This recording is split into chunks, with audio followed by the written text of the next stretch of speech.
a little over $750 million on designing spacesuits, and they've been working at this in the current frame since like 2007. They've spent that much money, and they just announced that the planned mission to the moon in 2024, the suits aren't going to be ready. So you can't go to the prom without a tuxedo.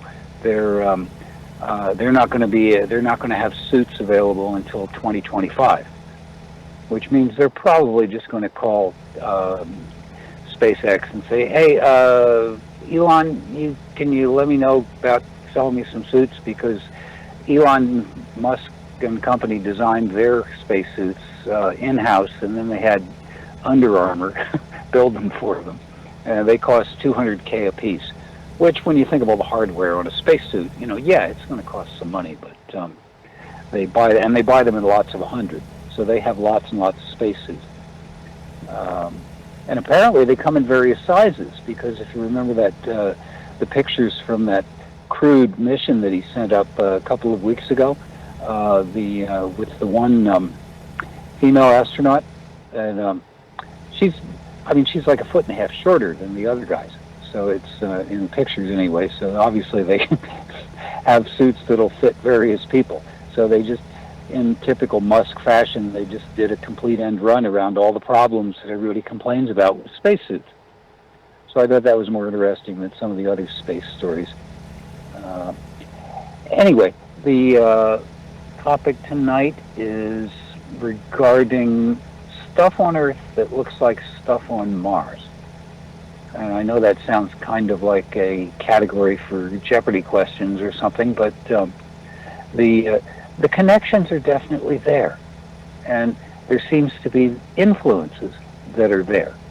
And our own Keith Morgan has taken lots and lots of pictures from an area in Utah. He'll correct me if I'm wrong. And I think maybe a couple other places that has a lot of bearing on this.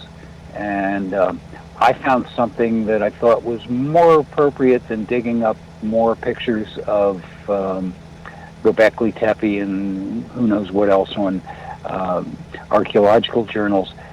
There's some screen grabs from a TV show called Stargate Universe, which even Stargate fans, a lot of them never got into the last show that actually ran on TV, where they were on an ancient ship that was literally billions of light years away and no way to get home.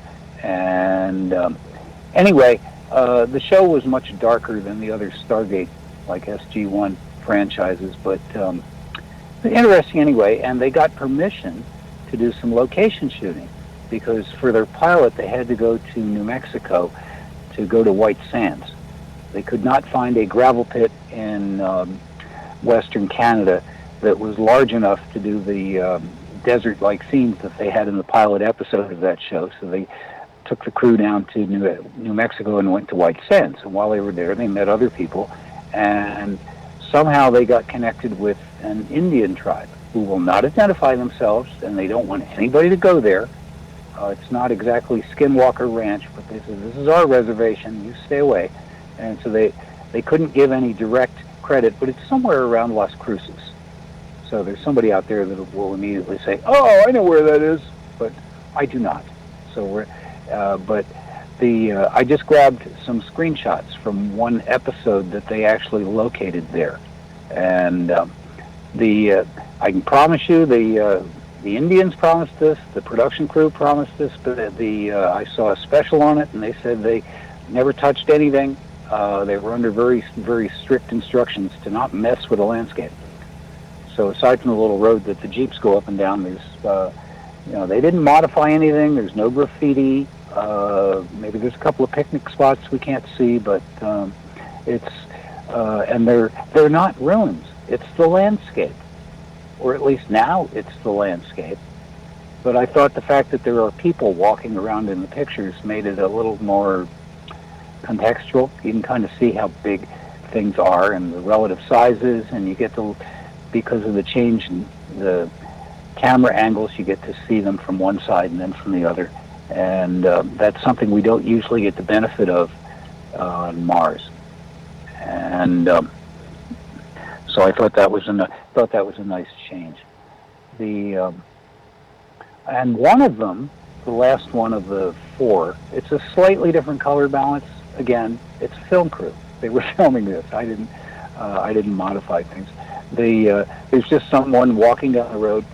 Anyone who has looked closely at the Curiosity images will see an uncanny resemblance between that and the end of a place that NASA called Dingo Gap, which features in a lot of the image sols, where they took lots of pictures to generate panoramas. And I'll bet there's somebody out there that says, wow, that looks just like that such and such. I was going to put up frames and things, but I didn't want to confuse the issue, because I'm not saying that NASA filmed the Curiosity mission on an Indian reservation, even though that's certainly not the wildest thing I've heard. But for some reason, those strange connections, those strange similarities are always there. So, I thought that was kind of interesting. Keith will have to tell you about his images, of course. And, I think we're running, let me see. I'm at the disadvantage of not having a shot clock, so I was just looking to see, wow, I guess we're not breaking. Anyway, that pretty well sets them up. I don't like drawing circles and arrows and things all over stuff, but when we get to the Mars things, well, I'll just tell you now. The other two pictures, are of, actually there's a sixth one, but we may have a surprise connected to that. They're from that very area, that Dingo Gap area, of the Curiosity photographed on several occasions. There's pictures from Sol 796 and Sol 844 and Sol 855. And Sol 855, by the way, is the source of the image, even though it's off in the distance, that the Chinese borrowed for their advertisements for their own Mars lander. So these things all bump into each other somehow. But the ones that are concentrated on Sol 844, and it's in the image tags, just look for that,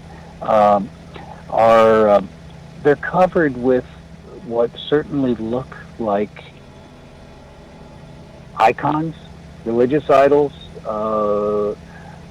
worshipful spots, and I have never seen such a broad range of different cultures represented. So you could have a little fun playing, where's such and such a religion on there, because there's stuff that looks Chinese, there's stuff that certainly looks Egyptian, and one of which strikes a resonant chord with something that Keith has to show you. And there's a big, messy-looking thing like a badly made waffle that was so striking. It's halfway up the slope that I included a picture which I actually saw posted by NASA. I didn't get it from them, but somebody at NASA, it rang the same bell somehow, because they sometimes have like blog posts, press releases, and there was one of those where they referenced that same picture. And what it is an agricultural icon or totem from New Zealand. It's a Maori culture thing.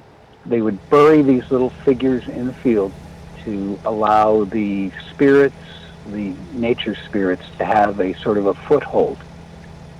And there's a tie-in with ancient Egyptian religion in that, but now is not the time, but some other time.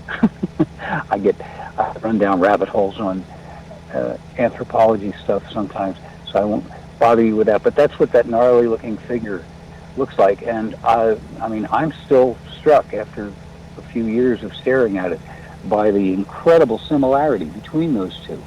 So, okay, you've got a Rongo agricultural idol up there. You've got something that looks like one of those buried terracotta figures in China that were sent to accompany one of the emperors, and You've got things representing, well, like I said, any religion you want to pick, and down at the bottom of the slope, a very Nefertiti-looking head. It's very well detailed. It's not really the Nefertiti top hat type crown, but the long neck and the posture carries a lot of weight by itself, and you just can't deny these similarities. Now it's up to you folks out there to figure out why. Why does the stuff on Mars look like the stuff on Earth, or vice versa? Good question. And if well, I will mention that there is a 19.5 involved in the sixth image, which was contributed by our absent captain, who's he may get a chance to call in. It depends on the how the electrical gods are treating him tonight. Hey, Ron, the yes, your number 3 picture with the head, you said it looks like Nefertiti in profile. Yeah, everybody else says that. Yeah. Where was that shot again? That's it's on several images, but that particular one is from at the just outside the end of Dingo Gap. I don't know where they put up the little boundary fences, but that's at the end of that canyon that they filmed on, or they panoramaed on Sol 796 and Sol 844 and Sol 855. They went back several times. So these are actually on Mars, right? Yes, that is absolutely positively on Mars. And so that's the image, the first big image, there's a lot of green stuff on rocks on there. Is that the proper color? The two that are titled SMU, or SGU, SGU-A and B. Yeah, those are those two images, or four shots, ganged them up, are from the TV show. Yeah, I'm talking about your image number 3, which got the right. tribe. All the there is a lot of green, and it's funny you bring that up, because they maybe one of the reasons that they photographed it so many times, and you can see this very easily if people go dive into the raw archives. There is a lot of green there, but it depends on the lighting. Sometimes the place is all cloaked in darkness, and I think that the angle of the lighting has an awful lot to do with things like that. And the Martians were certainly aware of how to control that sort of thing, and I really think that's one reason that NASA has done reshoots on so many things. It's not because they missed something, but they want to get it at different sun angles. And I think that's just an example of that. But yeah, you're right. There's a lot of green, but that's like rock green. I don't think it's moss or anything, because it would be, wouldn't be so crisp. Doesn't look like copper corrosion or anything like that to me. It looks more or less like some kind of plant growth, but who knows? It could be. It could be. Serpentine is green, and that's the geologists, even the mainstream geologists, accept that there can be serpentine there. I used to know a sculptor that was one of his favorite materials. It's kind of soapstony and fairly easy to sculpt, but gives you a nice, pretty surface, almost like jade. So yeah. I'm quite sure they used that. Yeah, I was looking at one of Keith Laney's Gigapans back when we did the workshop for the presidential briefing, and I zoomed in on one of these areas, and behind a rock, sticking up from behind it, was this green object, and the texture of it looked like tiny bubble wrap, and it was green. Even with all the green sucked out most of the picture, this thing was still green, and that texture looked like some kind of reptilian skin.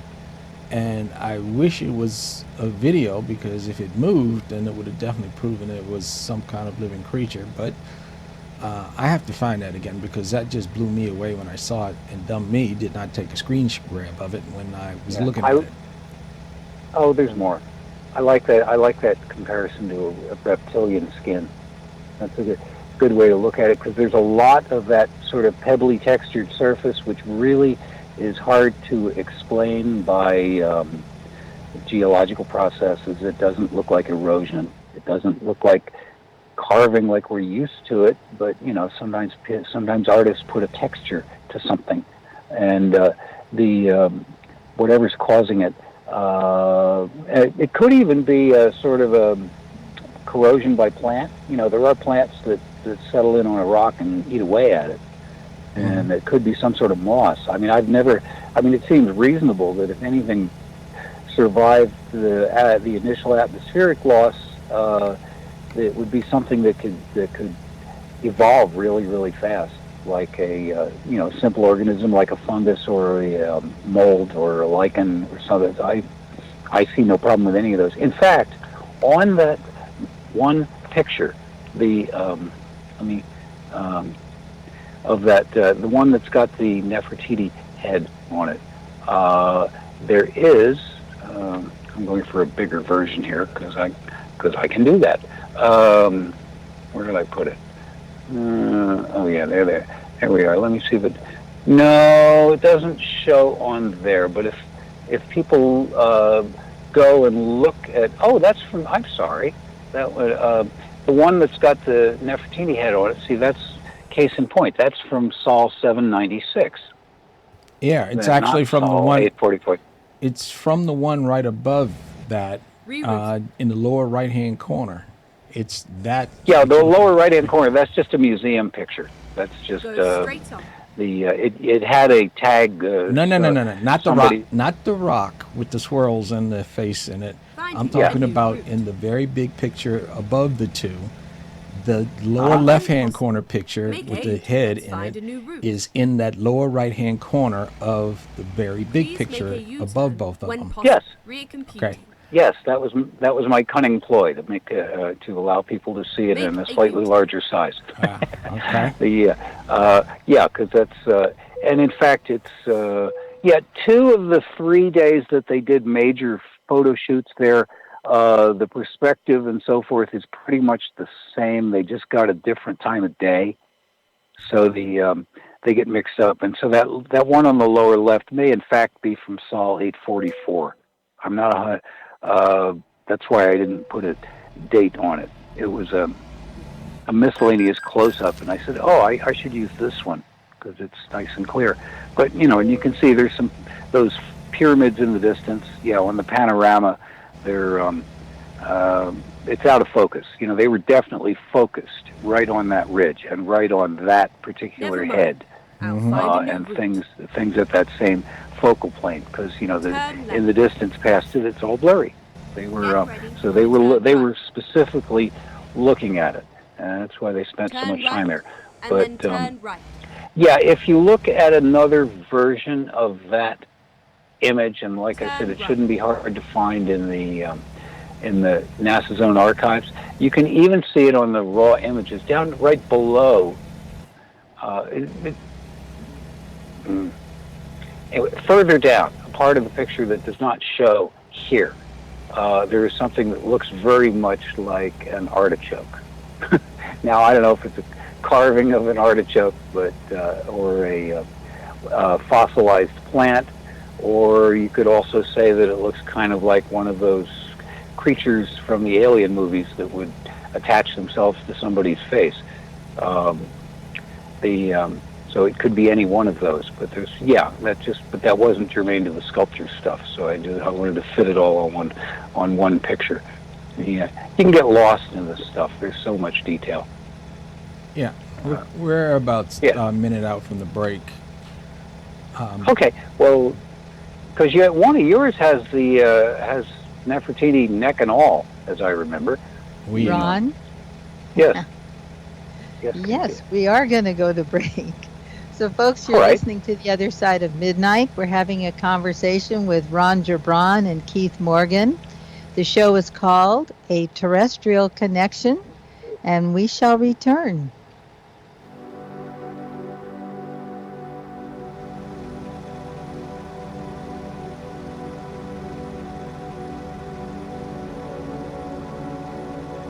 our objective from the beginning, if you look back through English history, the common law and equity both developed under different systems. Right. The common law was originally always the original system of law, which was biblically based. And it was handed down orally from person to person over the years because there wasn't any printing press or writing until the Middle Ages, right? Mm-hmm. Whereas equity, however, what would happen is the common law at that time was extremely strict, very harsh. And most people fail to realize the strictness. And I know, for example, one criminal charge sometimes could take 4 or 5 pages to lay it out of everyone, and if you missed a dotting an I, the guy could have the charge thrown out. So what developed was eventually people who thought that the common law was too harsh would petition the king for redress. And then the king I should say, or queen, would determine if they were going to have mercy on him and what they were going to do. Sometimes they were thrown to the wind and said, too bad, you're out of luck. Other times they would get redress. And what would happen as more and more people started going to the king, he couldn't handle the workload. So he appointed it to the chancellor. Mm-hmm. And that he started doing it, which then became the Court of Chancery, or equity. And of course, a number of principles developed in equity, I think there's 12 or 13 of them now, that developed over the years, where it basically was a separate form of law based on fairness and various principles that developed parallel to the common law. And then early in the 1900s, they were fused into one court because you had different courts, common law and you had equity. And they fused them into one court where the same court would apply both systems of law. And if there was a conflict, and only if there was a conflict, the common law would prevail.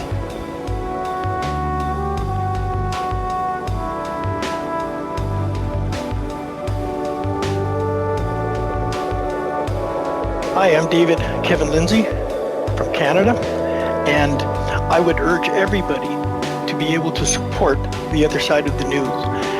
With the news media all over the world essentially promoting the government narrative on virtually every issue out there, everybody needs an alternative source of accurate, truthful information. And the other side of the news provides that information, that source of information from a variety of speakers all over the world with personal knowledge and experience that they can share with everybody in over 160 countries that they're involved and that they go to show everybody in the world what they are doing to support and encourage everybody else to also stand up for freedom issues throughout the world. I would urge everybody on a regular basis to listen and support the other side of the news.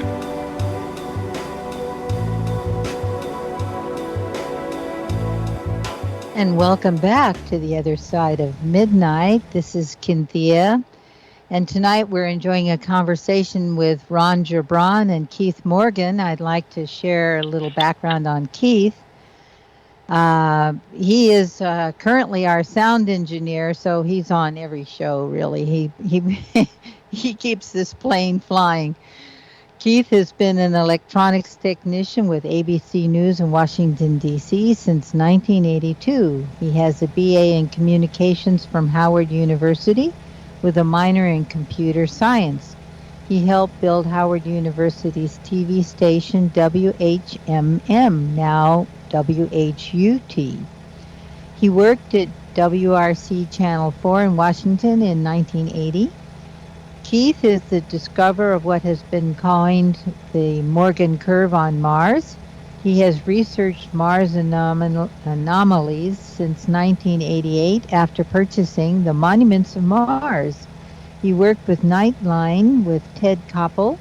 Keith was instrumental in getting a face-to-face between Richard Hoagland and Ted Koppel. He also supplied the show with information which was used in various shows about Mars and Europa. Keith thinks he now knows why the face is on Mars, who's buried within, based on Sumerian writings of over 6,000 years old. So, Keith and Ron, you're on for a terrestrial connection, and I have to say Keith is bringing this topic forward because of discovery he made. So, Ron, you and Keith continue the conversation? The floor is yours. Thank you, Cynthia. Oh, okay.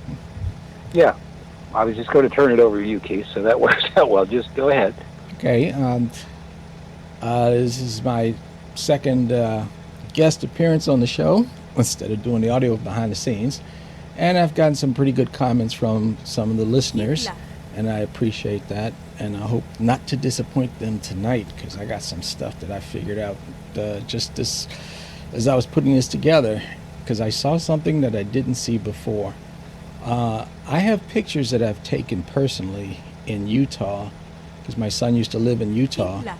And when my wife and I would go visit him, once we went down to the Arch National Park, where they have all the arches and the one primary arch that they prominently display on their calendars and so forth. And while we were taking the little tour, driving around, looking at everything, I took pictures, and that's what I'm going to show you tonight. And then I'm going to show you what I found while I was putting these pictures together for Cynthia.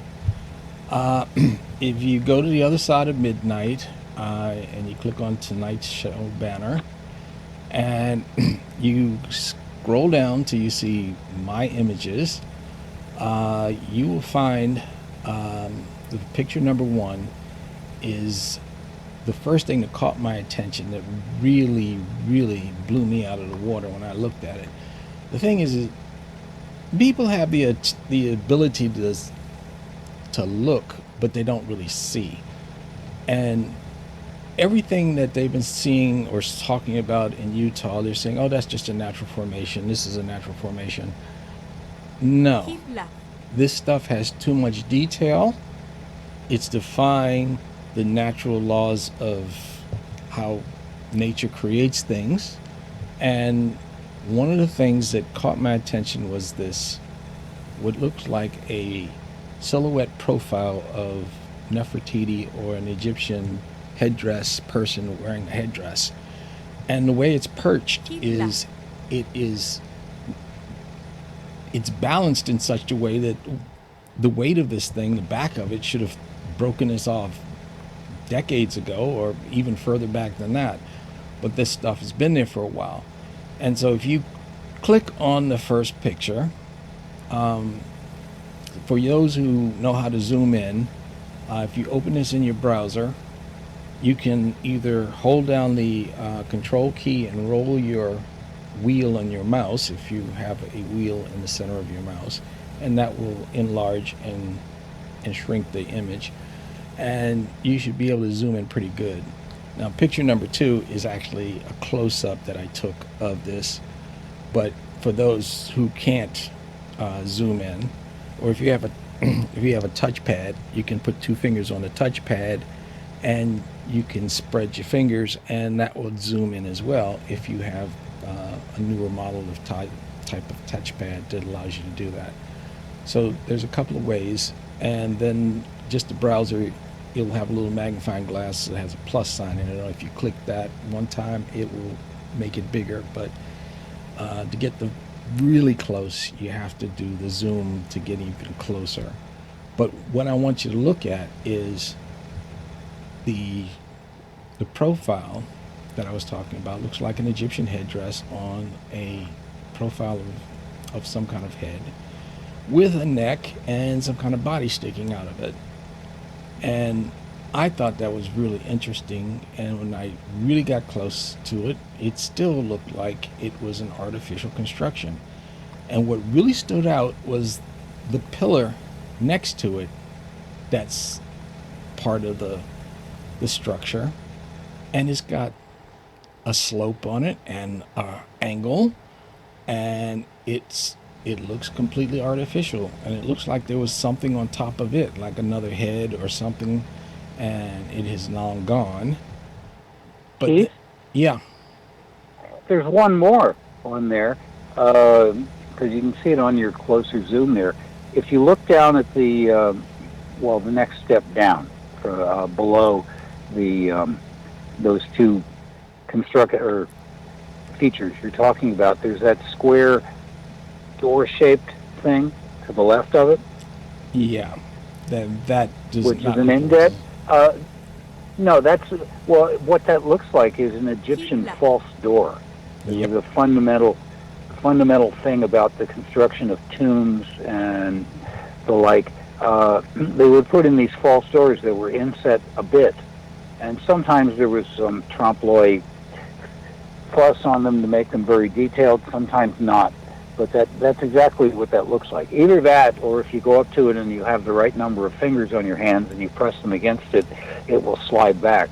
But absent that, it looks like an Egyptian-type false door. So maybe those Egyptians that somehow traveled around when they weren't supposed to and prehistory got there too. Yeah, and right above that is a slope that comes down and out, almost like that's an arm coming out the body of that head up there, but it's a broad body. But I'll leave that alone. But if you're looking at that and you go to the right, stay on that level, go to the right, you'll see a pillar that's lit up. Okay, and if you guys can zoom in on the pillar, that's what I discovered when I was putting this together for this program. Because I didn't notice it before until I was zooming in and looking at things. And I said, this looks like something else, which we will get to when I get to picture number 9. Because there is what they call balanced rock. And it's a oval-shaped rock sitting on top of this tall, I don't know how to explain it. It's sort of like a pedestal that tapers from a wide base up to a small narrow base, and at the top of it is the balanced rock balanced on top of it, which again looks like it should have been blown over, knocked over, jarred loose or something over the time that it's been sitting there.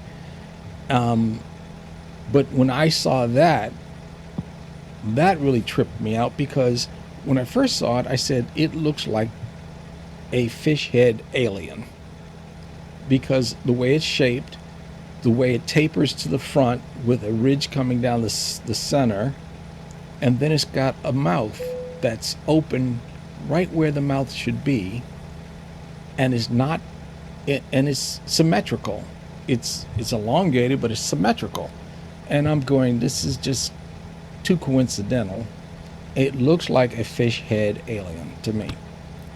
And if you look at the picture of what we're looking at now, and you zoom in and you look at the lighted pillar, you will see what looks like a fish head, sort of like what's sitting on top of that balanced rock. Exit right. And there is a slit right across where a mouth would be, whereas the balanced rock has an oval shaped opening, like the mouth is open, where this one just looks like it has a slit. Later on we get to a comparison of them, but I found that was pretty, odds were against that, because these things are in 2 different locations, and for this to be sitting up there, and if I had known it was there, I would have gone down the pathway and gone out further away so I could take in a picture looking at it from the side, because I can't tell if it's separated from the rock behind it or not, even though it looks like it is. But I wanted to be sure. If anybody living in Utah can take a picture of that from the side, I'd appreciate it, and send it to me, because I would really like to see if this is separated from it and sitting on a little pedestal underneath of it. Anyway. You know what they remind me of? What's that remind you of? The physics of 2 ice cubes stuck together.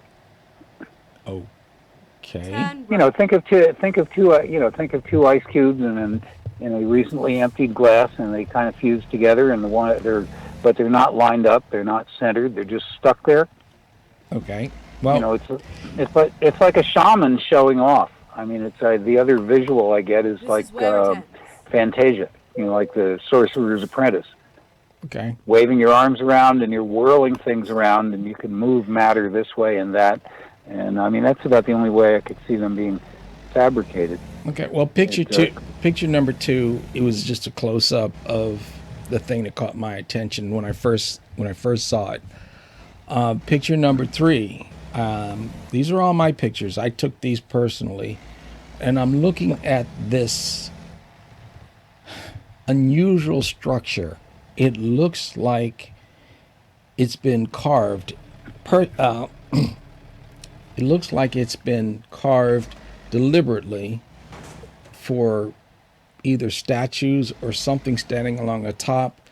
The base has got a flat, flush, steep slopes. They're not even slopes. They're just flush.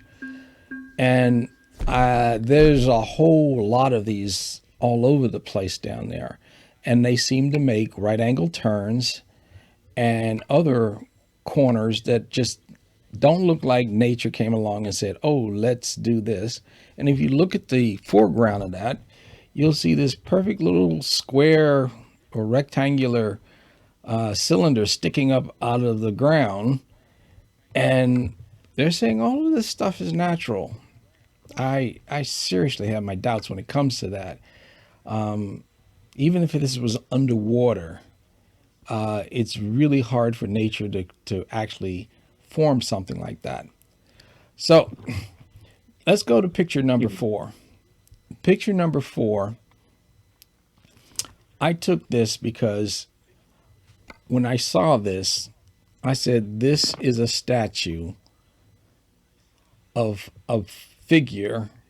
It's looking over its left shoulder, and the shoulders, the body, it's all there. And if it wasn't for the light flare coming in from the side, it would be a lot more detailed. But I was taking pictures and moving on.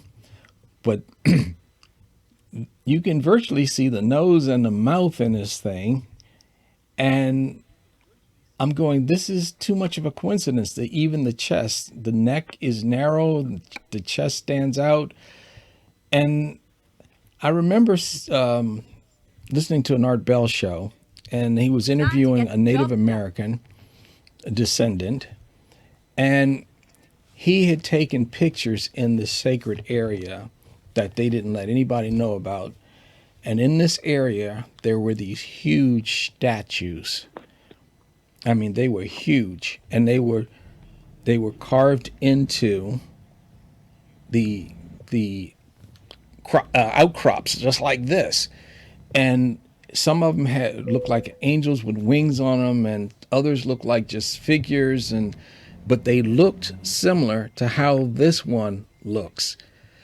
Now, he didn't say where it was because it was a sacred area for the Native Americans, and they weren't going to, let people know where it was, because people would go in and do who knows what.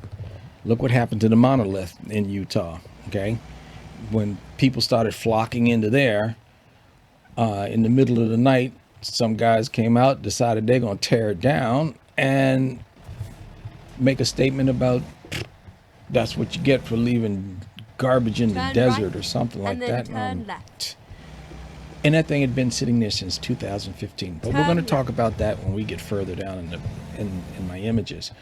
But this kind of image is the kind of stuff that I was seeing showing up again and again and again in Utah.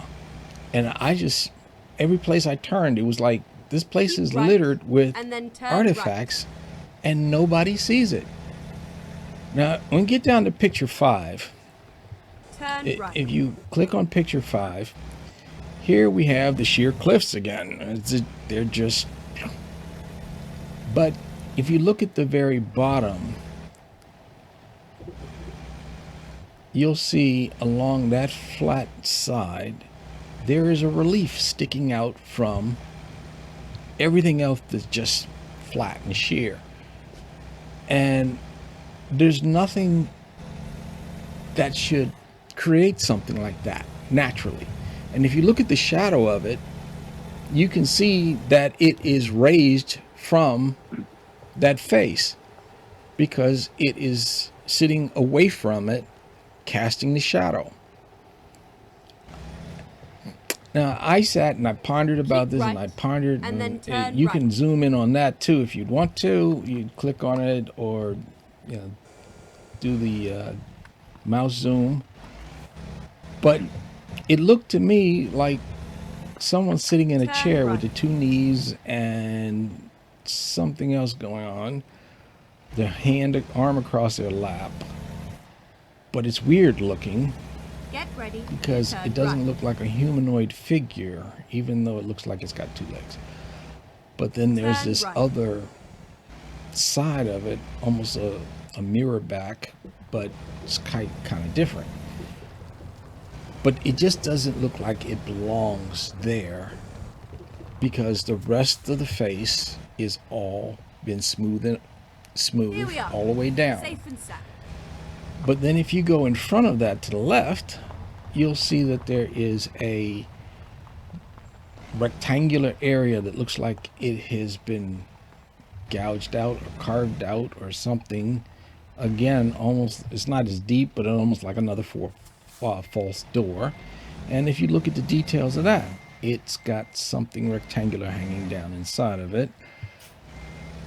Again, this does not look like it is natural.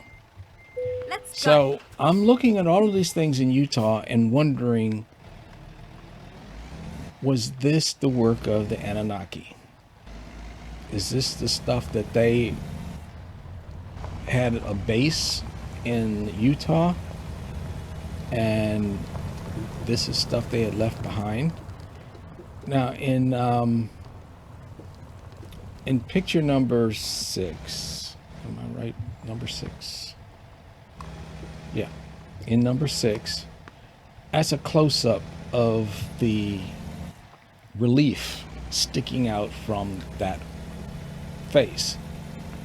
And if you zoom in and get very close to it, you will see that this just does not belong sitting where it's sitting. It should not be there. And then if you scroll over to the left, you'll see that almost another false door type thing right there. But I could just dismiss these things because it's possible it could be all natural, but that relief just does not reek of natural. Keith, don't you think that there could be occasions where somebody would see something that reminded them of, with their artistic side in full flower, they would say, that almost looks like a profile. And they might attack it with a sharper stone or, whatever was appropriate, or a paintbrush, would depend, and kind of finish it off. And, that would weather through the years like everything else, but it's, somebody may have, in fact, sort of... Turn left. There must be a term for that, and I don't know what it is, but, added their sculptural skills to something that was already partly there by nature. Because I can't see the Anunnaki making, whoever they might have been, choosing that as an artistic outlet, if they have any. I mean, I know that vaguely rectangular area you're talking about, that's just something that happens with sedimentary rock. It layers in various directions. It's not just simple layers like a beach drink or a cake. It can sort of fall down the sides and smear layers vertically as well. But it's it has, because it is composed of different materials. Well, I understand exactly what you mean, because a lot of the ancients, they would see an image in something, and then they would just kind of bring that image out by carving or chiseling or whatever to bring out what they saw in it. Exactly. Perfect it, as it were. Right. What Michelangelo said about the abstract of sculpture, that you just you look at a piece of stone and then you take away everything that doesn't belong. Yeah. Well, Yeah, remember, yeah. I'm pretty sure I brought this up, but I mentioned and last time I was talking about how I think that these guys back in the past had the ability to manipulate stone on a molecular level, and they could extrude things from the stone, sort of like a vacuum form, and that's how the reliefs of the Anunnaki with the bird wings and everything, with cuneiform writing actually bending and bowing over top of the curvatures of the relief without getting distorted or something weird. I think they put the cuneiform down first, extruded the rock, which then just bend and bowed the lines and the cuneiform so that they flowed over top of the curves. I can't see any other way that they could have done that and then come back along, first put the relief there and then come back, put the cuneiform over it and made it flow so smoothly over top of the rock. Well, I completely agree with you about the talent. You know, I think they did have, there was or is a forgotten way to do that. Maybe the physics has changed, as Richard would put it. It's just not it's not as easy to do anymore. But yeah, no, I absolutely agree with you. But how would anyone listening have any idea that that's what you meant if they hadn't heard you before? Yeah. Yeah, there's that. So let's just clarify it. But yes, manipulating the stone on a molecular level or whatever the material might be, that's that sorcerer's apprentice sort of factor that I was talking about. It might even apply to things like Edward Leeds Scallion and Carl Castle. You know, that's because people still aren't sure exactly what he was doing. But of course. Well, that's I did say it before, is that I think that's how they made these irregular shaped stones fit so perfectly, is because they would move material from one side down into a section of that stone, and that's what the protuberances are that stick out, and that's the excess, and then they would chisel it off, pull a little more material into it to smooth it over, and voila, you get a perfectly tight fit of the stones. And the reason I said that is I had a picture that I showed. I think it's in my other lecture that I gave, and it was a unfinished like waterfall that they had built with these stair steps on each side, or protrusions that looked like stair steps, but they weren't stair steps, but that was just the pattern. And one side, where the protuberance was on the opposite side, that was still there, it was no protuberance because it looked like they had chiseled it away, but they hadn't pulled the other material in to smooth it over. And the other side hadn't completely been rendered so that it wasn't as deep as the other side, so it was still in construction, and they were still moving material to get the pattern that they wanted. Now, I would love to know how they did it, because that would make all kinds of artwork and construction and things so much simpler. But they must have had some simple way of doing it that we don't even look at, because it's too simple for us. Remember, everything that our scientists do, it's got to be complicated. It's got to be hard to do. It can't be something simple, like maybe sound and light, or sound and electromagnetic energy. But I think they had that ability. We're coming up on the break, so we're like 1 minute out from the break. I think Cynthia's going to take us out, and we'll be back after. Listening to this journey as you're discovering. So you're on the other side of midnight with Keith Morgan and Ron Gibran in conversation about possible Anunnaki artifacts. And this is Cynthia, and the show is called A Terrestrial Connection, and we will be back.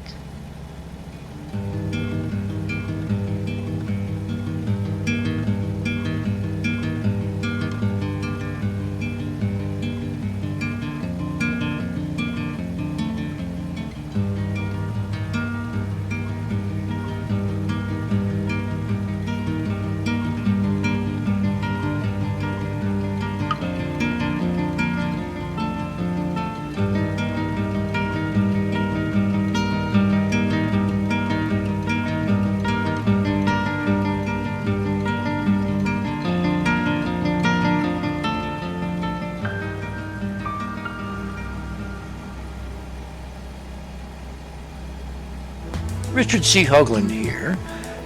I'd like you to support The Other Side of Midnight by subscribing to Club 19.5 and thereby joining our unique and growing radio community.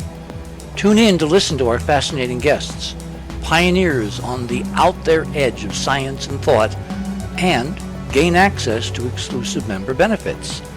To do this, just visit our website, TheOtherSideOfMidnight.com, and click on the Join Club 19.5 link in the navigator bar or in the left-hand column. Membership costs $19.95 per month.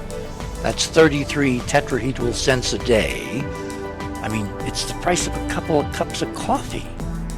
As a Club 19.5 member, you'll gain access to this show and literally hundreds of previous shows on hundreds of different topics going back to 2015 that we have done.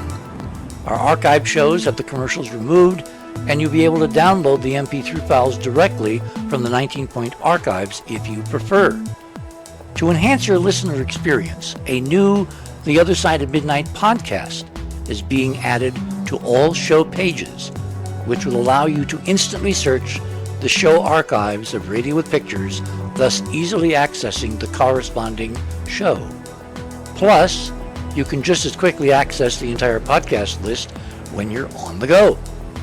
I want to personally thank all our Club 19.5 members because without your continuing support, this show would literally not be on the air.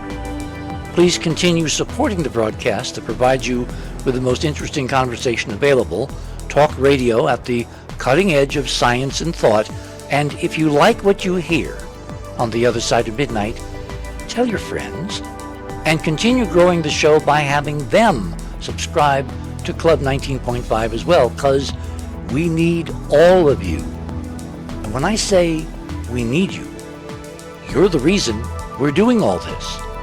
Hoagland, over and out.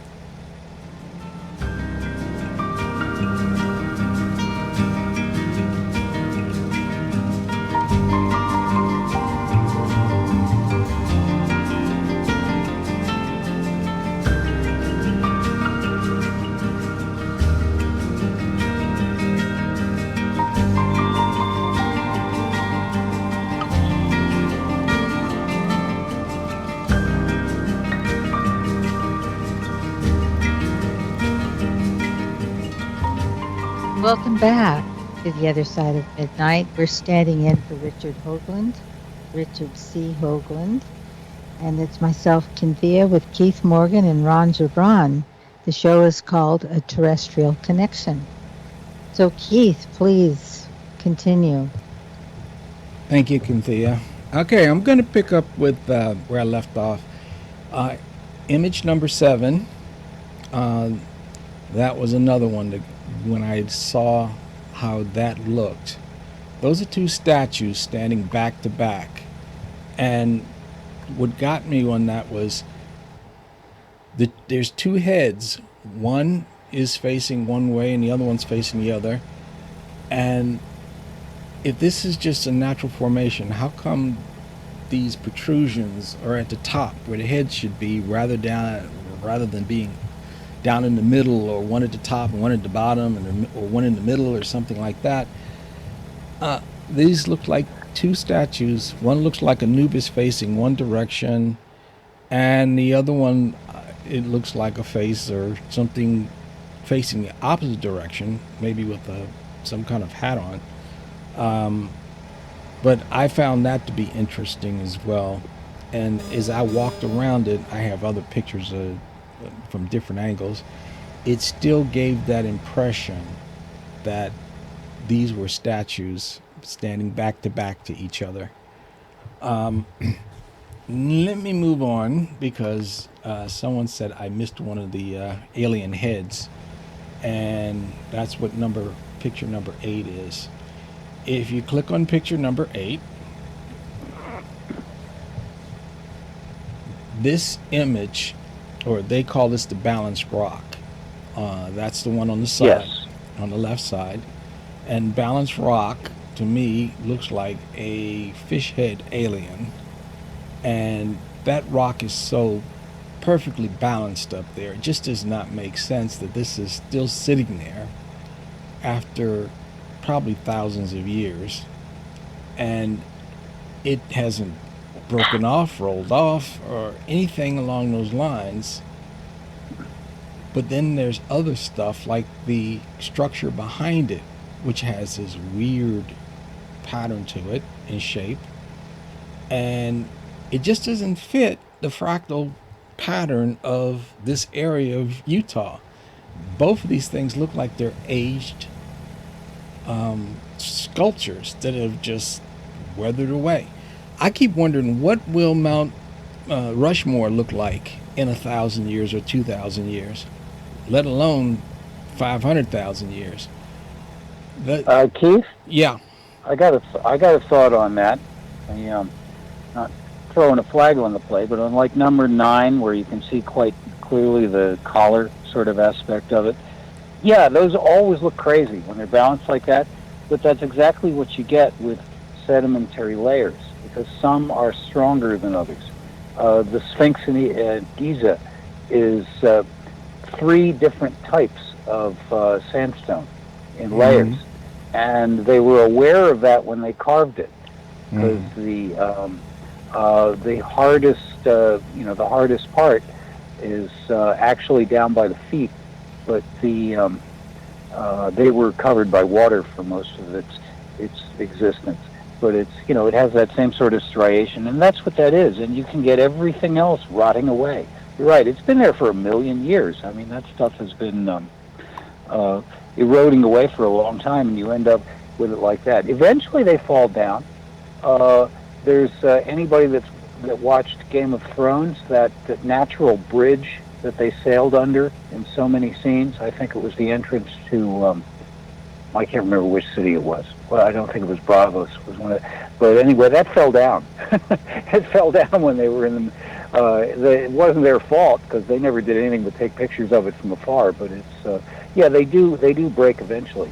One of the ones in Utah fell down a couple of years ago. It was a tourist attraction. I remember seeing an item about it.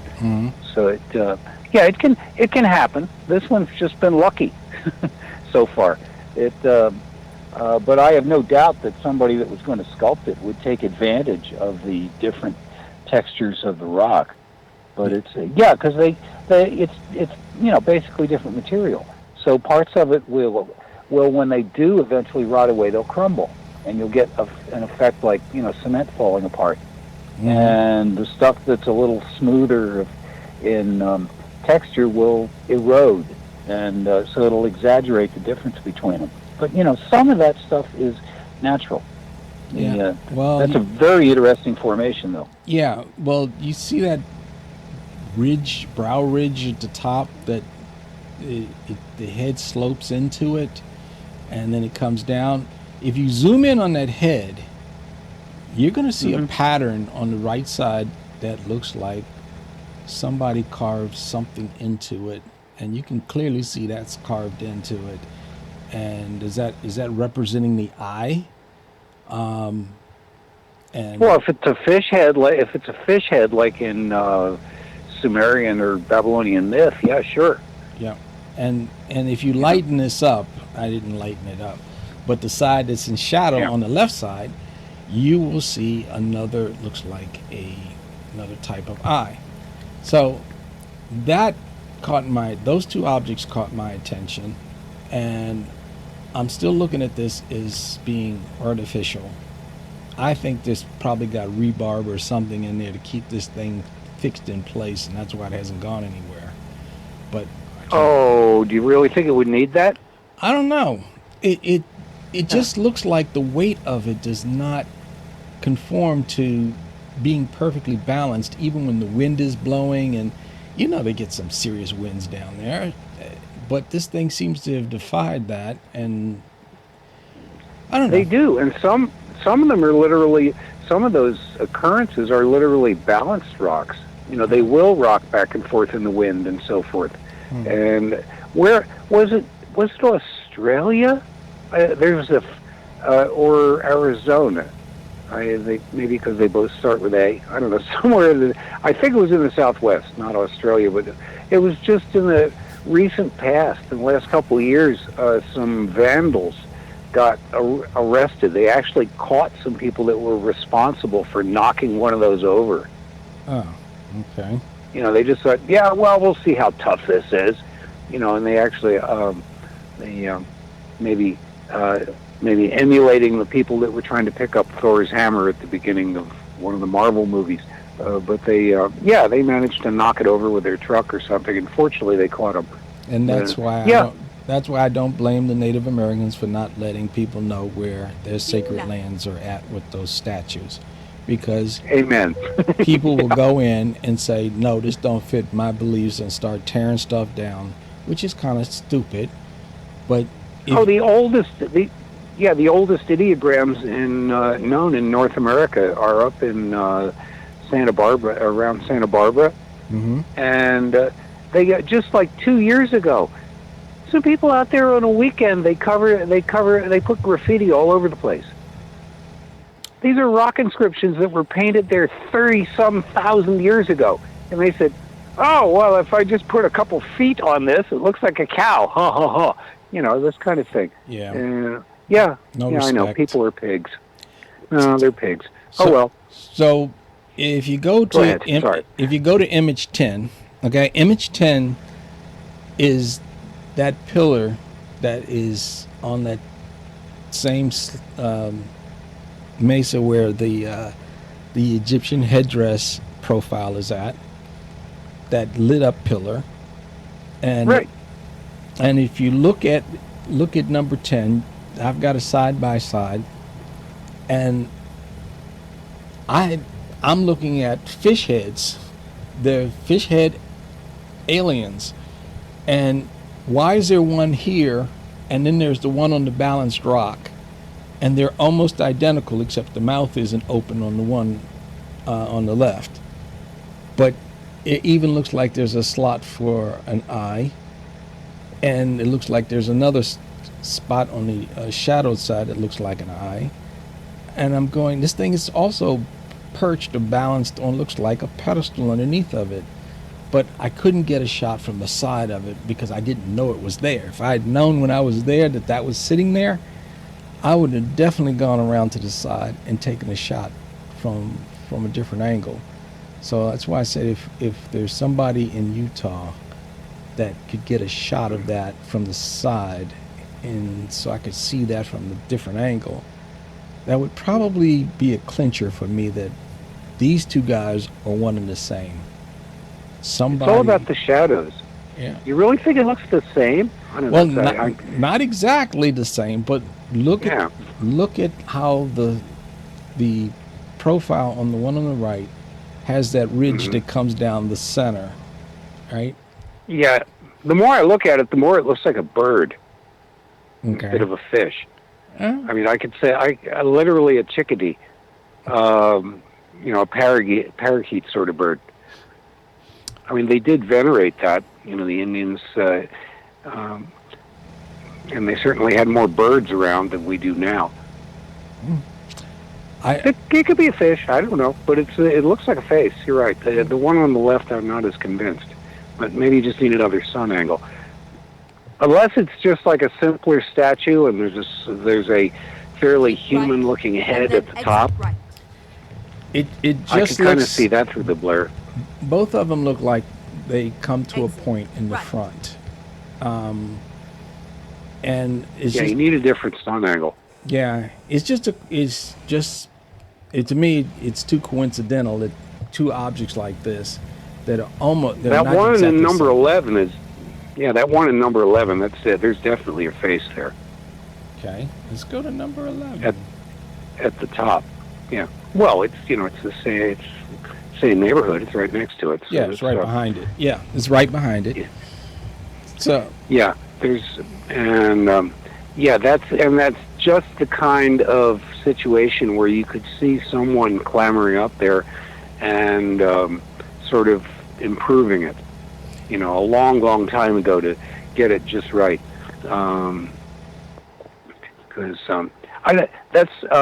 that's been credited in archaeological journals relative to Central America There's a lot of areas, even some of the ones that you think of as pretty inhospitable, like what they call the Mosquito Coast, the river that winds around in Central America.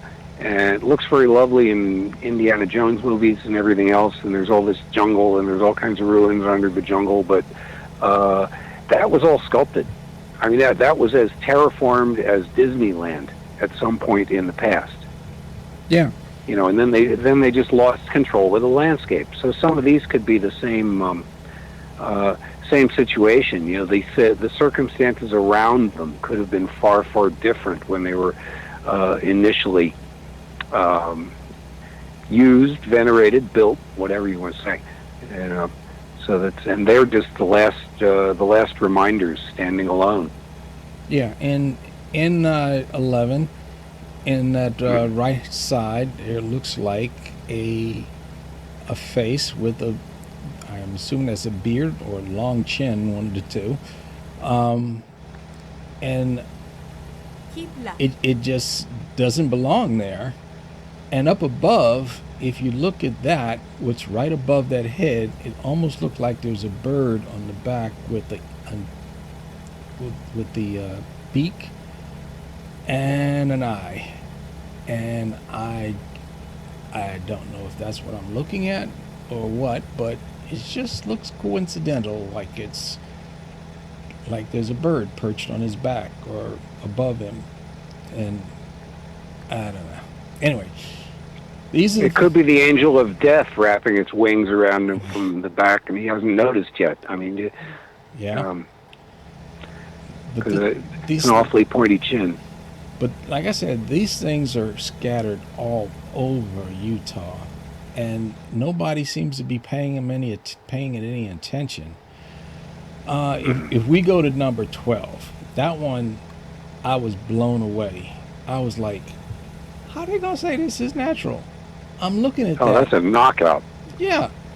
And the thing is, if you draw a line through this guy's face, because he's looking up in the sky, and you draw a line through him, and you come down perpendicular to the whole thing, you're going to get a 45-degree angle. I mean, it's angled at 45 degrees looking up into the sky. But is that rock or whatever behind it, you know, a turtle back or something? But he's a turtle. Yeah, but then if you look really close, it looks like right between the turtle back and the side of that face looking up at the 45-degree angle, it looks like the head of a fox or something right there. And I didn't, you know, when I took these pictures, I didn't have enough time to sit there and study everything and, you know, get really close shots and see if I could see all the details, because I was blown away by this stuff, but I didn't get to have the time to really look at this stuff like I wanted to. And but I said, I'm seeing too much stuff. And then I was driving up the road, one of the roads, and I look out the window and I look across the road, and here is, it looks like one of the Anunnaki statues with the braided beard on the bottom coming out, but the head is looking up into the sky, again at an angle, but it's not a 45-degree angle, it's much steeper. And I'm going, what, people don't see this stuff? They look at it and they don't recognize what they're looking at. I mean, that had so much detail in it. I was just awed by all the stuff I was looking at. And I'm going, this is not a Rorschach test. I go by the odds and probability. And when you get these many objects that just don't fit in the same area, probability starts to go through the roof here and says, this is not natural. These objects were formed by something, some intelligence. They did work on them, they did something, and they have weathered over time, and they just look more natural than they do artificial at this point in time. But if you look at it, you can see that somebody did artwork on this stuff. It's not just, you know what, coincidence. Yeah. You know what the best thing in that picture is? What's that? The car, the little bitty car, gives you a sense of. Yeah. Gives you a sense of, it's for anybody that doesn't notice it instantly. It's a bit right of center and and down toward the bottom. I mean, just follow the road around from the bottom of the picture. And you say, "Oh, a car," and then you look at that car and you look at the things that you're describing behind it, and just it gives you a sense of the scale of this, how big that stuff is. Oh yeah. It's absolutely wonderful. It's Yeah. You're right. There's a lot of this kind of thing in Utah, but that's a particularly good shot right there. Yeah. Oh, and there's an arch. The next one you get an arch. Okay, cool. Yeah, we get an arch. So now the Utah arch. I put the one picture in here, but you can zoom in on this because the resolution is very high. And if you look at this arch off in the distance, the center of the picture, this is what they put on their calendars and so forth that they sell at the souvenir shop. But they never show you all the rest of the stuff on the top of this mesa. And as you zoom in on this, you're going to see that there's no way in heck this stuff just formed on top of this mesa. Even if it is underwater, you do not get this kind of artwork or construction. It just doesn't fit. And even that arch, if you can get in close on that, it's got almost like a disc on the top of it, right at the top of the arch. It's flat disc. I'm going, that shouldn't be up there. But they want to make all of this stuff natural so it can stick with the paradigm that, oh, this stuff was created, nature created all of this stuff, and it just happens to look like this. And your imagination is making it all look like it's just familiar objects. This stuff. The explanations are a little weak. Yeah. And when I saw where this was sitting, and I saw all the stuff across the top of this mesa, I was again blown away. I thought that arch was just sitting out there by itself, and I thought it was lower down. It's up on top of a mesa, and it just, that's when I said, okay, what is wrong with these people? They can't see what's sitting in front of them. They're looking, but they don't see.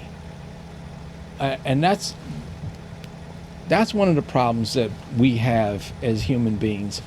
We come across things, and if it doesn't fit our ideas or what we have been taught as to be our ideas, then we just throw it out. Oh, that's got to be natural. It just looks that way. Oh, it's pareidolia. It's a Rorschach test. No. If you don't look at this stuff the way it is, you'll never see what's in front of you to investigate. If they can't see the stuff sitting here in Utah, or the Badlands Guardian, the Badlands Guardian Companion sitting in Canada, and they dismiss that, how the heck are they going to see a face staring up at us in the Cydonia region on Mars? How are they going to accept that? They can't. They won't accept it because it doesn't fit their paradigm. It has to be, this is just a natural formation. It's a trick of light and shadow, and it doesn't belong there. It can't be there. And they dismiss it. And if it wasn't for me finding the curve and Hoagland pointing out all the other mathematical alignments, Earl Torren doing the math on the five-sided pyramid, Dr. Carlotto doing the 3D shape from shading, and all of the other stuff that science is supposed to do when they find something that sticks out like a sore thumb, they just dismiss it. And then when it gets challenged, they don't want to deal with it. Yeah, Keith, when they want, when you're dealing with stuff that's in the box, the reality box, you want all that to be nice and stable. So they don't want to come up with conditional rules. And so therefore they pick one, and they stick by it, and then they try and make all the evidence fit that. And it doesn't always work, I don't think. I mean, do you know there's no final word on how the Grand Canyon was formed? Yep. You know, you've probably heard most of the range of ideas that go all the way from it was, formed by a snap of God's fingers to it was formed in a matter of days by the great cataclysm when the waters rained down from the firmament and all that other kind of stuff, or it was formed over tens of thousands of years by erosion. Yeah. And none of them work. None of the models really work. Obviously, that all plays a part, but and they won't. So they can't just pick one. And when it comes to this stuff, where it would have had to have been deep underwater, and yet if you go deep underwater in a submersible with a camera and you poke around, this is not the kind of stuff you find. This is not how that erosion happens there. So how is it that it applies here? I submit that the actual Occam's razor's simplest way to an answer is that the physics has changed a bit, and it used to be possible for stuff to happen in ways that it doesn't happen now. And that kind of left things in kind of a messed up, solidified situation. If you look for evidence for that, you keep finding more and more of it. Yeah. I found something just last week about Stonehenge because some new research, believe it or not, was done on some of the stones. Now they've tested and looked at and measured and extrapolated about the dolmens and the altar stone and things like that. But the sarsen stones, the big ones that stick up, that everything, the mainstay, they never really researched them much. And there were core samples taken when one of them fell over and broke, and they actually repaired it by sticking a couple of steel rods in it to put the pieces back together, and that meant that they had to take a core sample. So they literally drilled a cylinder out of this thing in order to make room for the metal rods, and they saved that, and they used little bits of it to camouflage where the rod was so that it wouldn't disturb the tourists. But I mean, they fixed it, and they were able to measure that in a way they've never been able to before. And they discovered that those sarsen stones are mostly made out of quartz, which was a surprise. But they have an odd matrix to them. There are places where it should have been broken, and it's like it's pasted together with some sort of cement. And it's literally a quartz cement. And nobody's ever heard of such a thing. And they just make an offhand comment in the research, the lab results, saying, "Well, we wish we could replicate this," and they put it in quotes, quartz cement. It would be useful for all sorts of things, but it does not seem like a natural process. Well, the large either you could buy the large trench on Mars, the bigger than the Grand Canyon, Valles Marineris. Valles Marineris, yeah. Largest in the solar system. That couldn't have been made by running water because it's capped off at the ends, right? So where did the water rode that down? Yeah, I think that was the result of impacts. But again, you bring up another one. We talk about Mars, and yet, is there uniformity as to how Mars ended up on its own when it clearly used to be part of a family? No. Yeah. It's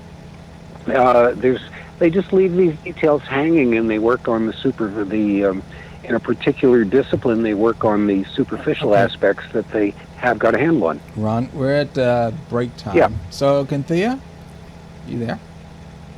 Here we go again. You're listening to The Other Side of Midnight, and tonight we're in conversation with Ron Gerbron and Keith Morgan, and we'll be back after the break.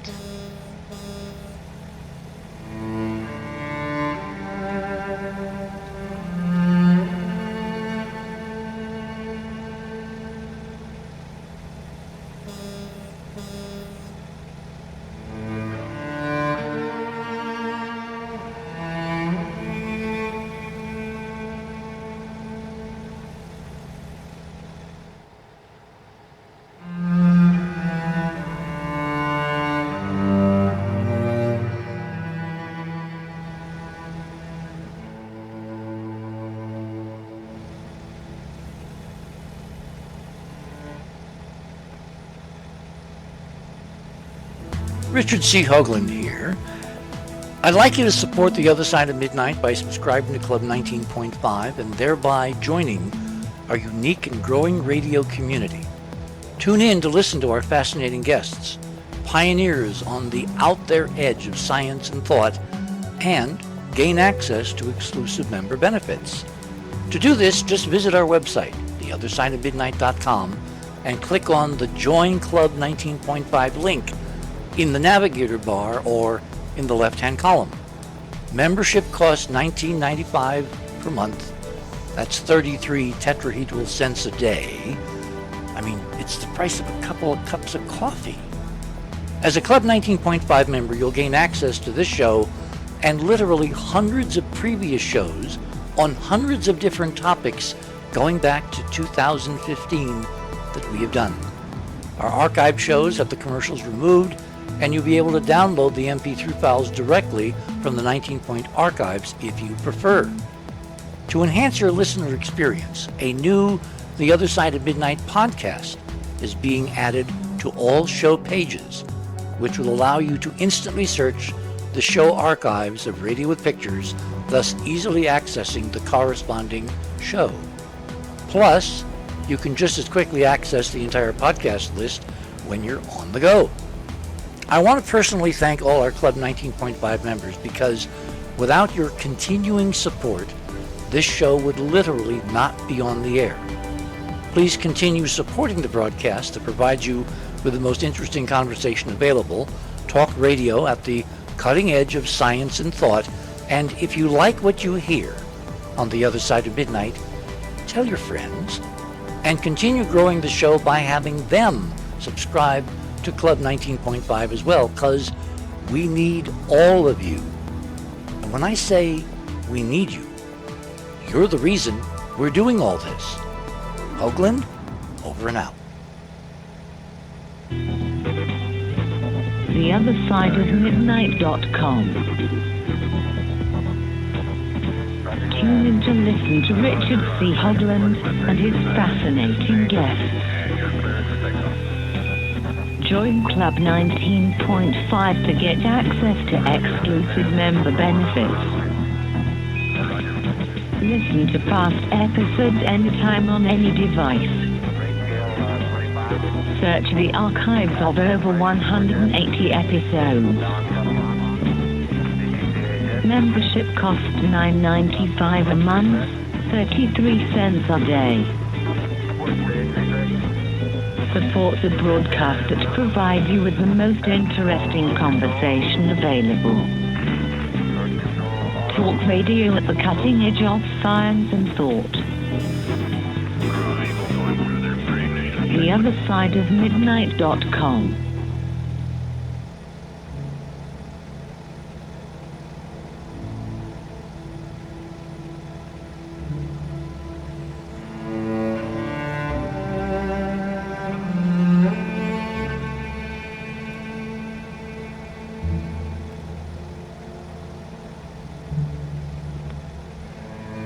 Tonight we have a conversation with Keith Morgan and Ron Gibran. You're on The Other Side of Midnight. This is Cynthia. And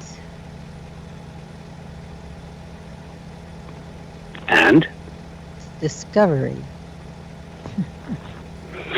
Discovery. Don't keep us hanging. Thank you, Cynthia. We're going to pick up where I left off again. This is Good plan. Getting really interesting. Let's see. 12. I'm at 12, yeah. I was just trying to get some other stuff square. Number 12. Picture number 12. Okay. Well, actually, you were talking about the arch, which is 13. 13. So I don't know. So we're at 13. So the arch and those objects, like I said, don't belong there. And because the resolution is high, you guys can actually zoom in and look at it for yourself. You can make your own determination whether this stuff belongs there or not. So those are the last of my pictures that I actually took personally at the Utah Arch Park, or Utah Arch National Park. And like I said, a lot of the stuff I didn't, that I couldn't put in here, I was blown away by just all of the different things. But then we're going to pick up and talk about the monolith that showed up in 2019.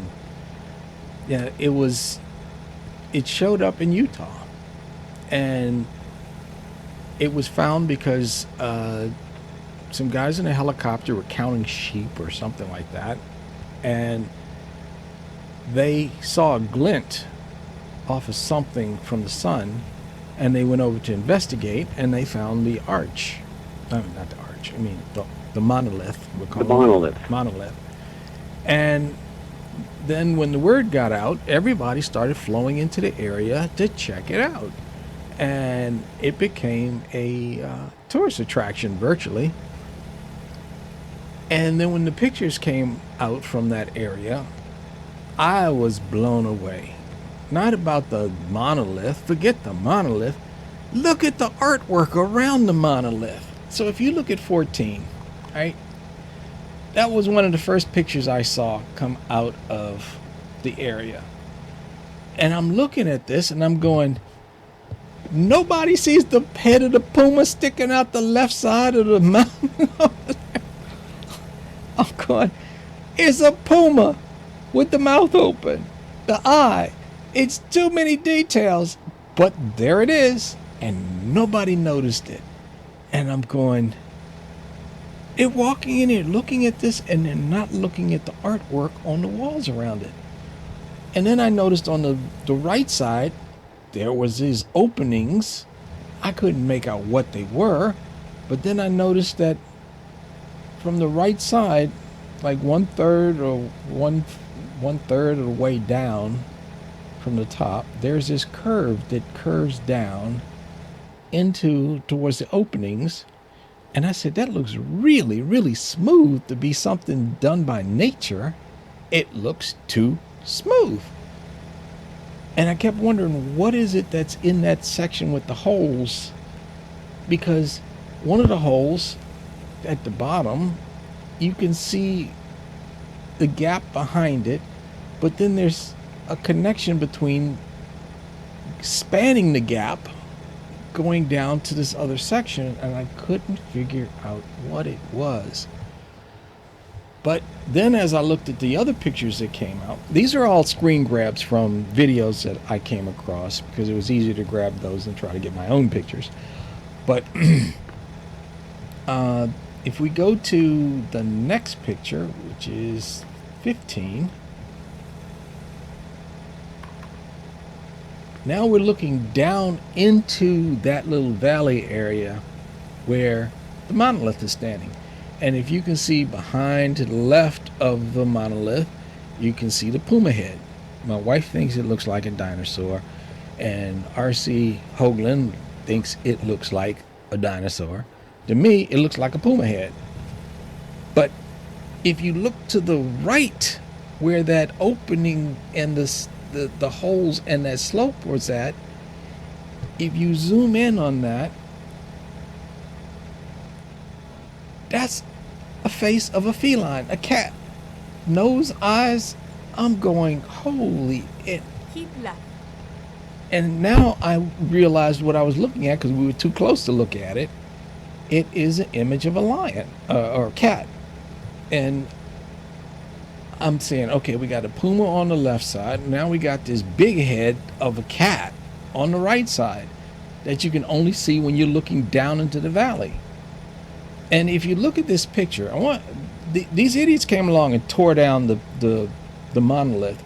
But if you look to the right of the puma head, there's like this alcove right there that's embedded in the wall. After they tore this thing down, one of the photographers took a picture looking at the puma head. Now you can see that alcove over there. What I saw in that cove is an eagle. And if you follow the eagle around the shape down to the legs, you see the talons, and it's amazing. This is artwork. This whole area is surrounded by ancient artwork, and nobody sees it. And I'm going, they walk in here, they look at this thing, and they didn't look at any of the other artwork around it. Nobody mentioned it, nobody pointed it out. And I'm going, guys, this is Utah. We have strange objects all over the place, and you walk in here and you don't see the puma head, you don't see the cat head, you don't see any of the stuff. How can you go into an area like this and not realize you're surrounded by ancient artwork? You don't have to be an archaeologist to see, hey, that looks like a cat. Oh, that looks like a puma. And then when you look around the rest of the stuff, there's stuff that's painted. And we'll get to that in a minute. And then but exit right. I'm just blown away at just looking at the puma head and the cat head, let alone the alcove that's got the eagle in it.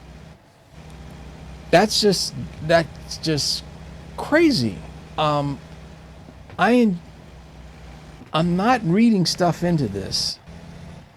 Like I said, probability says these things are not natural. If the puma head was there by itself and the rest of the walls were smooth and nothing else, I'd go, yeah, it's just a rock sticking out the wall. But then when you get the wide shot and you see the cat head there, you gotta say, hey, there's more here than what we think there is, because there's two feline images here. To me, that's a puma head, not a dinosaur. But we've got two images that are feline.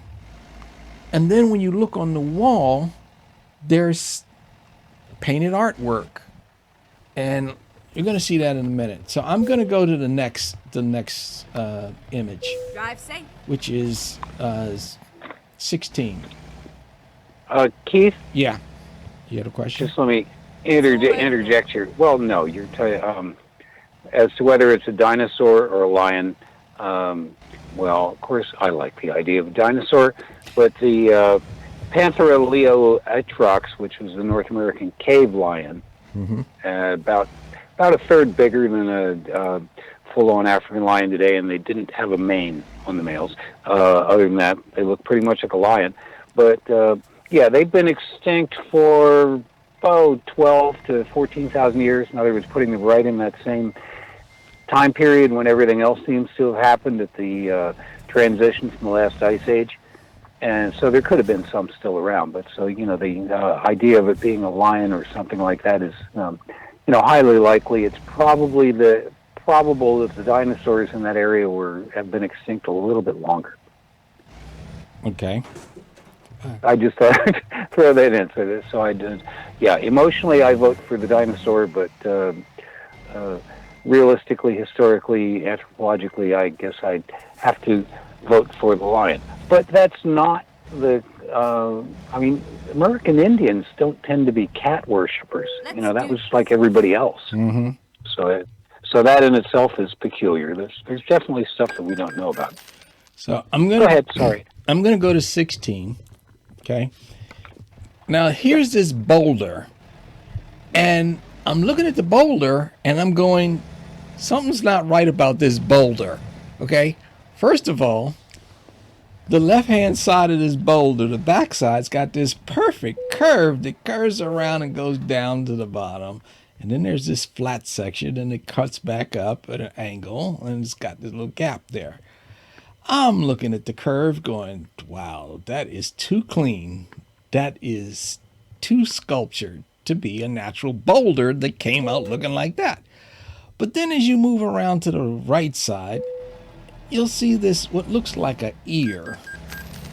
And if you keep going around, the front of this thing looks like the front of a monkey. It's got the nose, it's like a mouth, an eye, but then between the ear and to the right of the ear, there is this square or rectangular section, And I'm going, wait a minute. There's something weird about that. And if you guys zoom in on that, okay, you're going to see 3 cylindrical pillars etched into the side in this rectangular area or square area, however you want to look at it. And if you can zoom in close enough, you're going to notice that these things have a pattern to them. And they're almost stair-step from the smallest to the largest, going from left to right. But then there's something that's diagonal across in there. Finding a new I don't know what. Where exactly is the monkey? Oh, Where exactly is? that's the whole right side of that. You have to look at the way it slopes in the front. It looks more like more of a orangutan. Well, okay, I see that. Yeah, well, to me that looks like a large face with a mellow expression and a wide nose. Okay. Looks very human, and from the positioning, that thing looks like a turtle, and I don't mean it in the aquarium sense. That was more Mesoamerican. That wasn't up there in Utah. It's like in Guatemala. There's a couple of sites where they have these things, and they would take a great big boulder, and they would completely sculpt the entire outside of the boulder, all over. Mm-hmm. And this looks like softer material, so it would erode a little faster, even though I don't think it's rained a lot in that area for a long time, but I could be wrong. But see, I can dismiss the monkey face or face on that side. I'm looking at that's a face. But I'm looking at the 3 pillars that are in that square or rectangular area. They're perpendicular. I mean, they're parallel to each other. They've got some kind of pattern on them, and this is a screen grab, so I didn't take the picture, but I would have loved to have gotten a close-up of that just to see the details in it, because that shouldn't be there. They look like paper clips. Yeah. In shape. I mean, it's because there's that crossbar that's hanging at an angle. I'm loath to compare them to something else, but they do look a very great deal like some similar depictions that people claim are seen on some of the carvings at Göbekli Tepe, believe it or not. Mm-hmm. And they said, oh, well, those are granaries. That's the explanation I've seen. They don't look like granaries to me, because just officially, I'll assume they know something about what they're talking about. They look just like those. So that could be a depiction of the same thing, because that's exactly how those kind of composed surfaces work. They tell a whole story.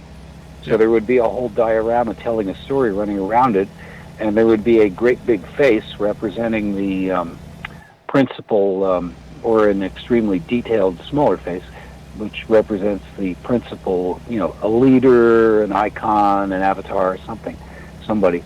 And yeah, it fits all of that. It's got, like I said, it's got less detail than those Middle American ones, but from where it's sitting, that's not terribly surprising. And that's a cultural anachronism. It shouldn't be there for the cultures that we know of in that area. Yep.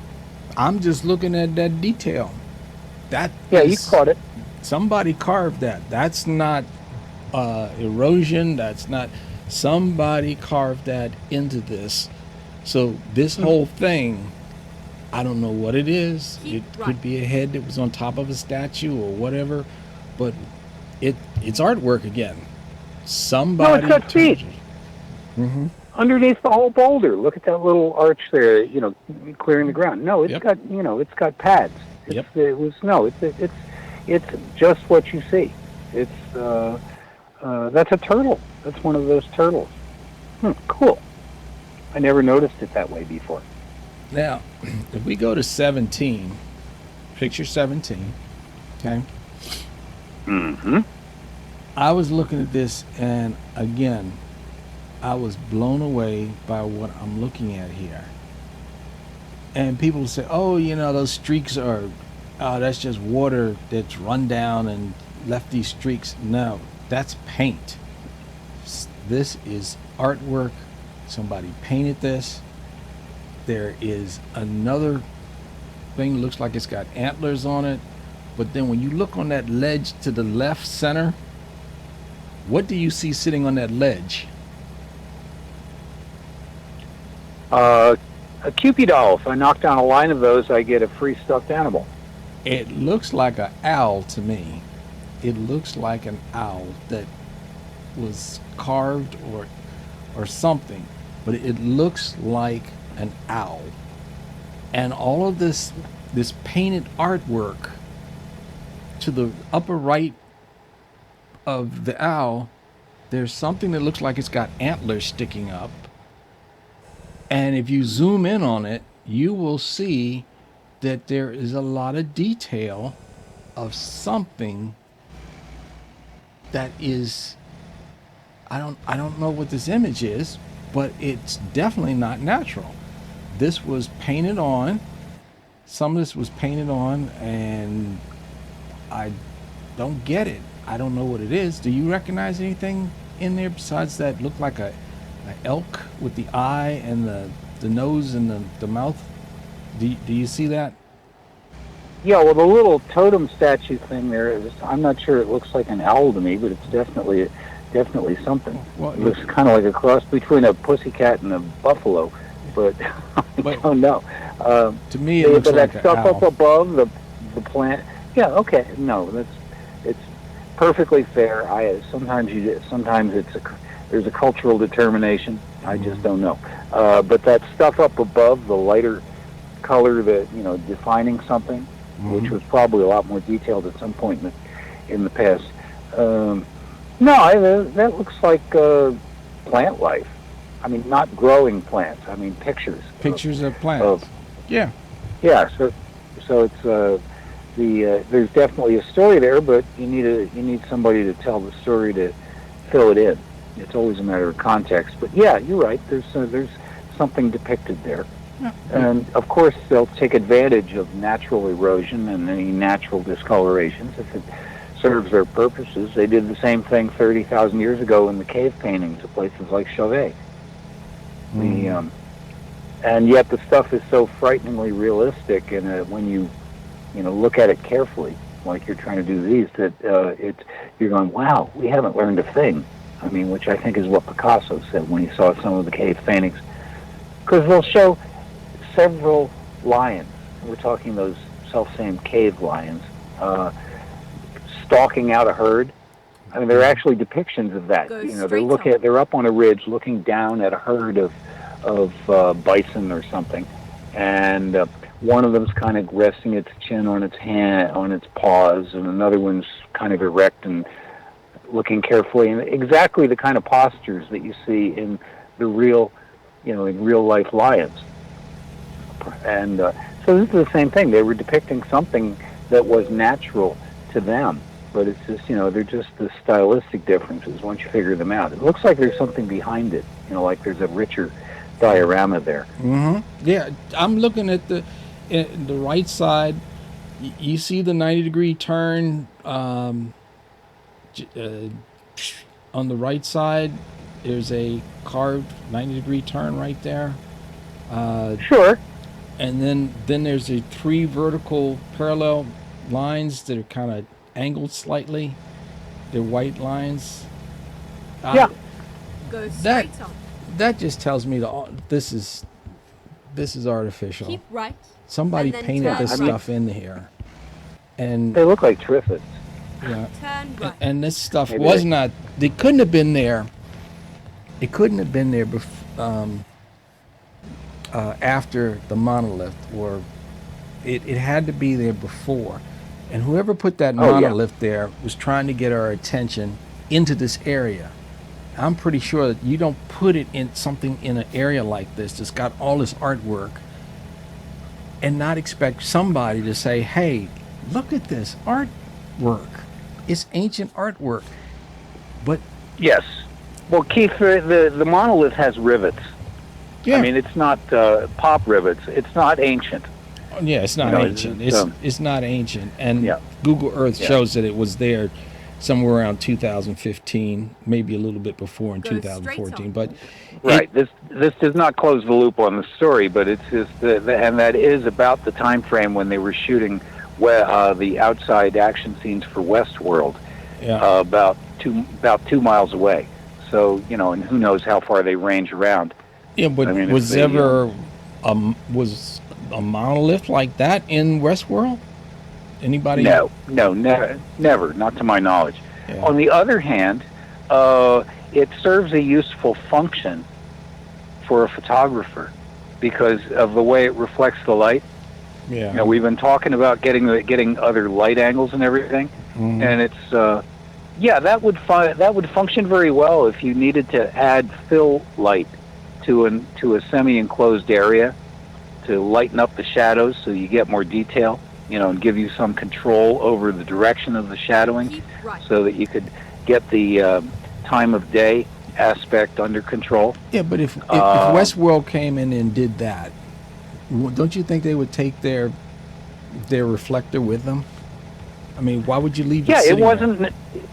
It wasn't necessarily for that show, but if it was someone connected with that crew, because remember, those are huge operations, when they set up to do...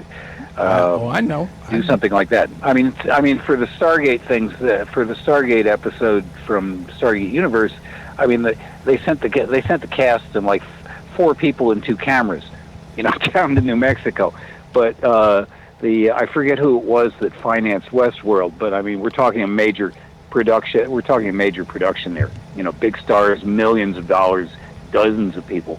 So that somebody could have had a little side something going on, and it could have been, for, completely unrelated to that. It's just that the time frame fits, and so you can't say that could not have been an aspect.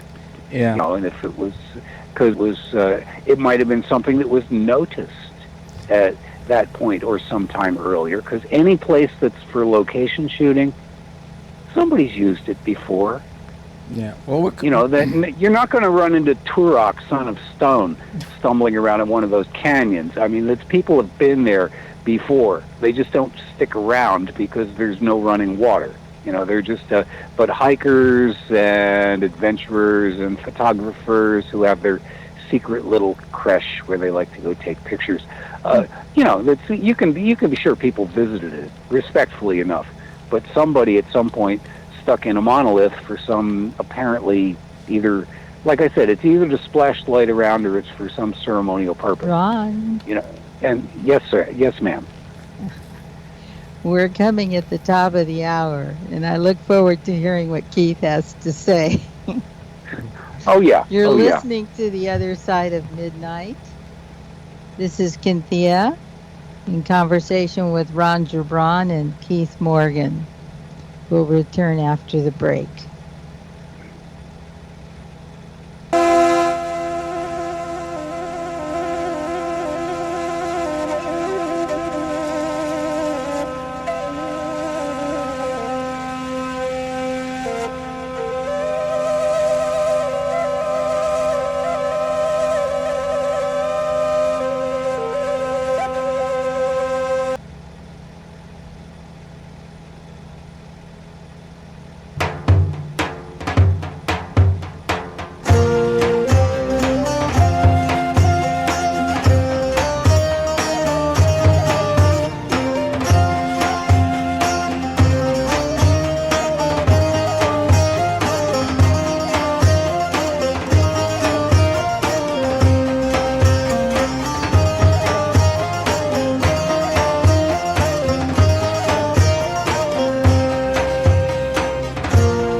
TheOtherSideOfMidnight.com. Tune in to listen to Richard C. Hoagland and his fascinating guests. Support the broadcast and don't miss another groundbreaking conversation. Join Club 19.5 to get access to exclusive member benefits. Listen to past episodes anytime on any device. Search the archives of over 180 episodes. Membership costs $9.95 a month, 33 cents a day.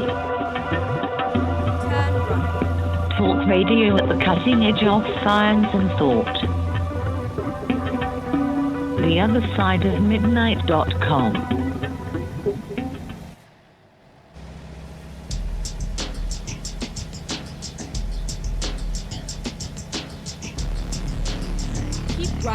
TheOtherSideOfMidnight.com.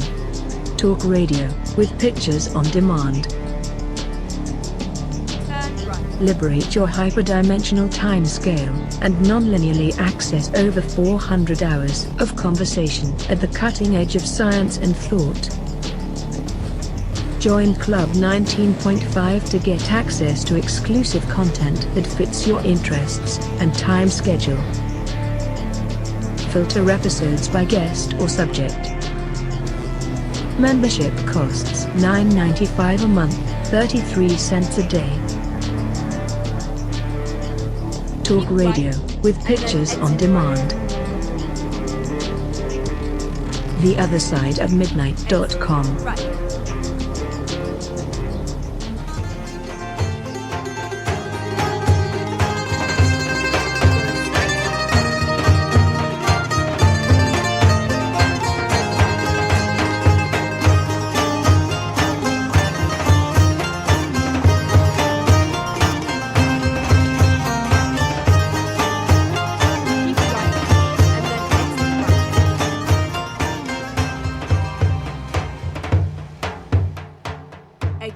And welcome back to The Other Side of Midnight. We're standing in for Richard C. Hoagland. I'm Cynthia, and Ron Gibran and Keith Morgan, our sound engineer and talented explorer. Both of them are explorers, archaeologists, Martian archaeologists. And Keith, I was really moved when feeling the impact of the realization when you must be standing there and suddenly you realize you're not just looking at a pile of rocks, but you're looking at art.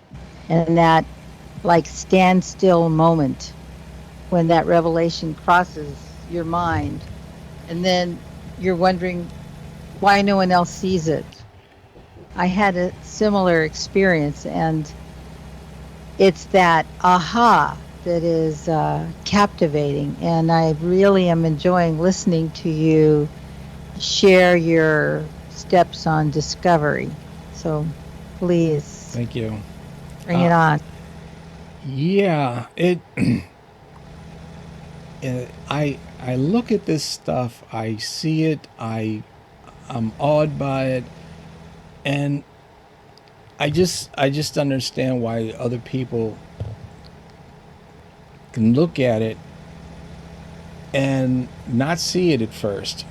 And the whole monolith thing, when that one showed up, people flocked into the area, and nobody noticed it. And then when the photographer was there with his people late at night taking pictures, and a group of guys came in, pushed it over, and carted it off, and made a comment about that's what you get when you leave garbage in the desert or something like that. And it's like, why mess with it? It's been there for the longest time, but you're going to come in and you're going to take it upon yourself to tear it down. Why? And and then the one in Romania pops up, and that was another interesting one, but it was different than the one that was in Utah. Somebody put artwork on it, and Rich and I were watching the video. Somebody shot it, I guess, on their cell phone camera, and they walked around it. And this one was different because there was a division at like 1/4 the way up, as though there was a base, and then there was an upper section that was placed on top of that base. And Richard was looking at something, because I was on the opposite side, looking at the video on the opposite side, and Rich says, I think there's a skull laying on the ground, and it's reflecting off the bottom of this Romanian monolith. And I said, what are you looking at? He told me to go to 48 seconds in or whatever, and I did. And now I'm on the other side of the monolith, and I grabbed my scrub bar where you can actually scrub back and forth the video, so you can move frame by frame or multiple frames and just go back and forth. And as I was going back and forth over it, I kept noticing it was changing at the bottom, because that's where I was looking, because Rich said there was a skull there, and I was like, wait a minute, I don't see a skull, or wait a minute, that doesn't look like a reflection. And as I scrubbed back and forth, it looked like a hologram that was coming and going. And I got to one point, and I said, Rich, that looks like a drawing of an extraterrestrial, a gray, or whatever they want to call them, a gray or Zeta Reticulum. And one's looking at us, and the other one's a profile looking at, or facing the head on. And when he started looking at it and scrubbing back and forth, he said, you know, you're right, that it looks like a gray. But then I looked up, and I looked at this weird pattern at the top. It looked like an interference pattern. I didn't know what it was. Keep right. And then I went, oh, I'm looking at Simba. Keep right, and then turn right. It's under a banyan tree. If you click on image 18, the Romanian monolith, okay? If you just put it in its normal size, you don't have to zoom in on it, just open it so it's in a normal size. I want you to look at that pattern to turn right. At the very bottom, that one section where the base is a division for the base. Turn right. And you can see the reflections at the bottom, or what look like reflections, but I think it's a holograph that's been etched into the metal. Then you look up above, and a lot of people's first thing they say is, oh, I see what looks like a dinosaur. And I said, does it look like Simba the lion? And they said, yeah, it could be a lion. And above that looks like a banyan tree. Now people say, okay, there's a rock shock test. If you open 19 and you flip, and you get it the same, if it's the same size, you make it the same size as the other one, and you flip between 18 and 19, you'll see my overlay, if they're the same size, and you will see, ooh, get them right. Let me see if I can get this right, because if you can get the sizes the same, and you flip back and forth between them, you'll see my circles that go around the image, and you'll get an idea of what I'm talking about.